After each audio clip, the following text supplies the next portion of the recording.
Ang alamat ng pakwan.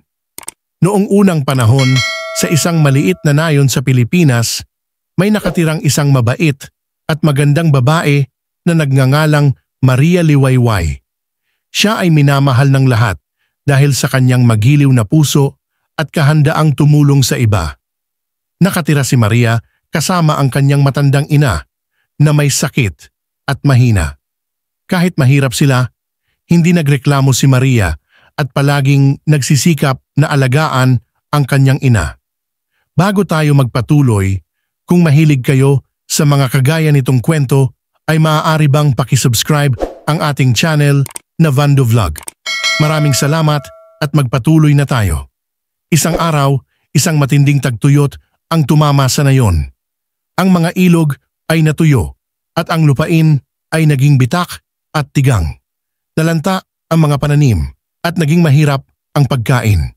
Ang mga taga-nayon ay naging desperado, naghahanap ng anumang makakain at maiinom. Si Maria na nag-aalala sa kanyang ina ay nagpasya na maglakbay ng malalim sa kagubatan upang maghanap ng pagkain at tubig.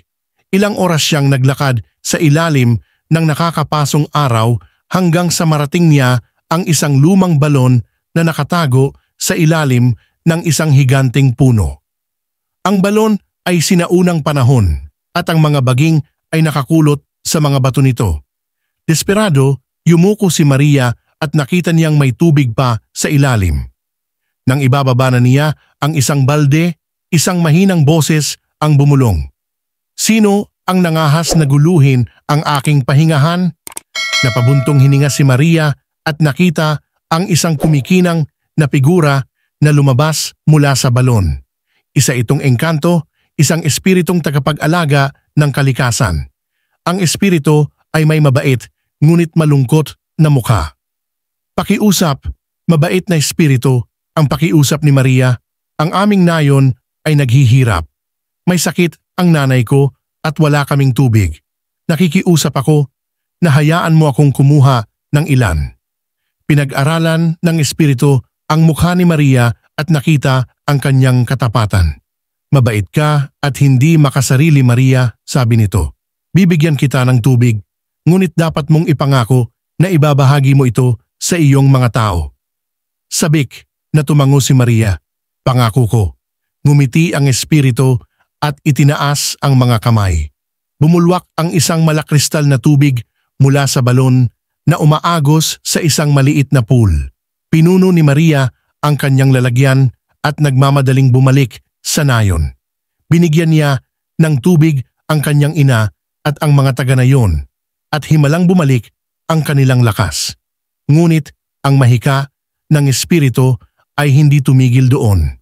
Noong gabing iyon, nanaginip si Maria kung saan sinabihan siya ng espiritu na itanim ang mga buto mula sa bungang pinagsaluhan niya. Kinaumagahan, nakakita siya ng maliliit at itim na buto sa kanyang walang laman na lalagyan ng tubig.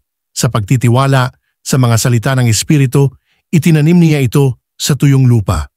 Lumipas ang mga araw at sa pagkamangha ng lahat, mabilis na tumubo ang mga berdeng baging na kumalat sa buong lupain. Hindi nagtagal, tumubo ang malalaking bilog na prutas, makinis at berde ang kanilang mga balat. Nang buksan ni Maria ang isa, napabuntong hininga siya. Ang loob ay isang maganda, malalim na pula, matamis at nakakapreskong, na may parehong itim na buto na itinanim niya. Ang mga taga-nayon ay nagalak dahil ang prutas ay masarap at puno ng tubig na nagpapanatili sa kanila ng sustansya at malakas. Pinangalanan nila itong pakwan, ang unang pakwan. Mula noon, lumago ng sagana ang prutas sa nayon, na tinitiyak na wala nang muling nauuhaw. Para naman kay Maria, patuloy niyang inalagaan ang kanyang ina at tumulong sa iba. Ang espiritu ng balon ay hindi na muling nagpakita, ngunit ang regalo nito ay nanatili.